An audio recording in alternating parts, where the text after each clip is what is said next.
Hello, welcome to Non-Stop Wrestling Chat. My name is Barry and this is my son, Logan.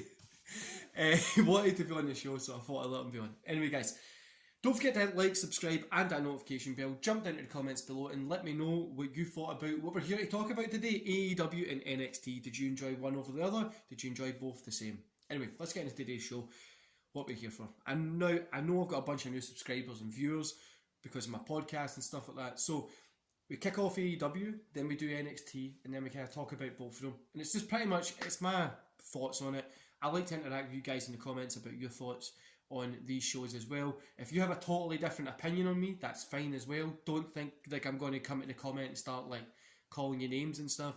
That's fine. If you hated everything that happened, let me know. We can chat about it. That's what I like to do. That's why I like wrestling. So let's get started. We get Kenny Omega versus Matt Seidel. 3 stars. Omega got the win. I've loved Matt Seidel for a long time, since Wrestling Society X was where I first seen him. That's a throwback if anybody knows him.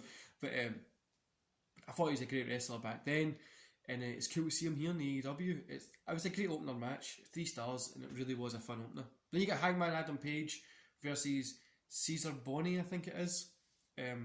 This is a squash match for Hangman. It was worth it being a squash match for him because, well, he kind of needed it, to be honest with you, and I'm kind of happy it was a squash match there.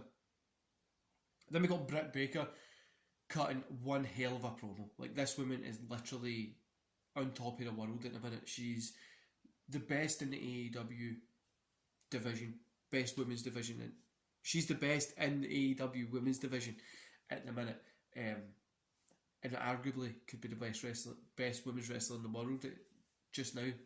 Then we get FTR and Shawn Spears, also known as Pinnacle, versus the Varsity Blondes and Martine. Pinnacle got the win here. This was an okay match, nothing to write home about. After it, we got, so I gave that a 1.5 stars. After it, we got like a MJF coming out and stuff like that. We got a bunch of promos from different people, and it was okay. It was just nothing really. It was just advancing story. There's nothing really to like mega write home about at this moment in time.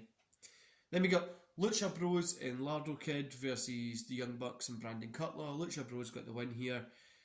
Solid match. I gave this a 2.5 stars. I really enjoyed this one for the most part. There's some bits here and there that like lagged a little, but it was really fun. Then we got Omega, Penta and crew after the match kind of doing their thing. It was actually really cool to watch. It was really fun. I'm also hoping Penta gets a chance at the title. I'm hoping you get Penta, Hangman, both picking up the belt this year, but who knows? I know Tony Khan's saying that he wants Kenny to be the champion for a while, so. Then we got Nyla Rose versus Tay Conti. Tay Conti got the win.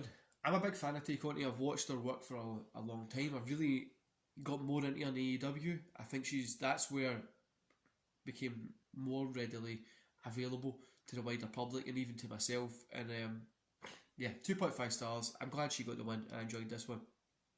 Main event, TNT Championship match, Darby Allin versus John Silver. Darby Allin got the win.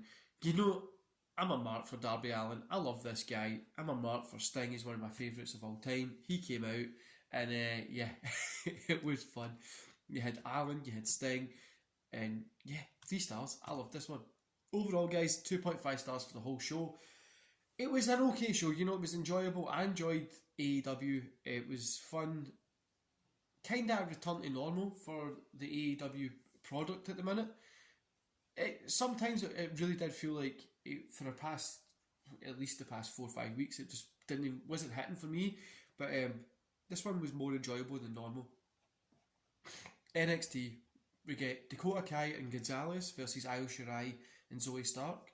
Gonzalez and Kai got the win, obviously here. 3 stars, awesome opener to NXT, great opener, and showed how good the women's division in NXT really is. Then you get Bronson Reed versus LA Knight. Bronson Reed got the win here. It was a solid match. Nothing really to write home about. Quite a lot of LA Knight matches, like, for me, is nothing ever really to write home about. The guy's never really been somebody that really tickles my fancy, to say. Like, he's not somebody that I'm like, I'm going to go watch this guy. He's a great wrestler, but just isn't for me. Then you got Karrion Kross versus Lokren. Karrion Kross got the win, 2.5. I enjoyed this one. I'm a big fan of Karrion Kross. I know he's not for everybody, but this one really I'm loving this guy in NXT. I'm loving his work, and yeah, it was really good. Then we got William Regal announcing that there'll be a 12-man battle royal that'll take place next week. The last 6 men remaining will compete on night 1 on the NXT TakeOver in a gauntlet eliminator, with their entry number determined by when they get eliminated. And the winner meets Johnny Gargano for the North American title. So it's the Battle Royale will feature Kashuda, Leon Ruff, Austin Theory, LA Knight, Tyler Russ, Jake Atlas, Bronson Reed, Dexter Lumis, Cameron Grimes, Roderick Strong, Isaiah Swerve, and Pete Dunne. I really think that's going to be a good match, and I'm excited for next week. Then we get Maverick versus Walter. Walter took him down like 25 seconds, as expected. Ciampa comes out, there's a few slaps, a couple of beatdowns, and we're going to be getting Walter versus Ciampa at TakeOver, which I think will be really, really good. Then we've got the NXT Women's Tag Team Championship. Amber Moon and Blackheart versus Aliyah and Martinez.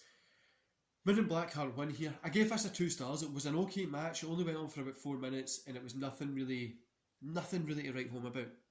Then we got Devlin versus Kashuda. Devlin picked up the win here, 2.5 stars. Again, another really enjoyable match. We finished off NXT with that Adam Cole and Kyle O'Reilly contract signing, which was awesome. They cut a couple of good promos, and obviously we had that kind of gym segment we've seen on social media that was really cool. I think that match is going to be insane, and I think it could steal WrestleMania week. So overall, 2.5 stars. I enjoyed this one.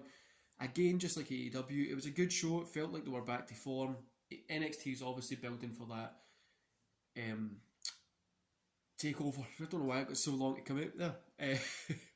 So it looks like TakeOver Night 1, we're going to have the tag titles, the Gauntlet Eliminator, Ciampa versus Walter for the UK title, and Io versus Raquel will be the main event. Night 2 will be Finn and Kirian, this will be the main event, and Johnny will be defending his title, which I think is going to be cool. Overall, guys, both shows I enjoyed. I really did. I thought they were fun. They're building to TakeOver. AEW's got some stories advancing. The Darby Allin stuff is doing really well. I like it. Britt Baker's working really well. And yeah, both shows were enjoyable for me. I know a lot of people are going to say they weren't the best, but I really enjoyed them. Anyway, guys, later on tonight, we've got a podcast with Colton Davids. That'll be up tonight at 6 o'clock GMT, so 6 o'clock in the UK time. And I hope you enjoy it. Anyway, guys, I hope you enjoy the rest of your day, and I'll see you back here later tonight.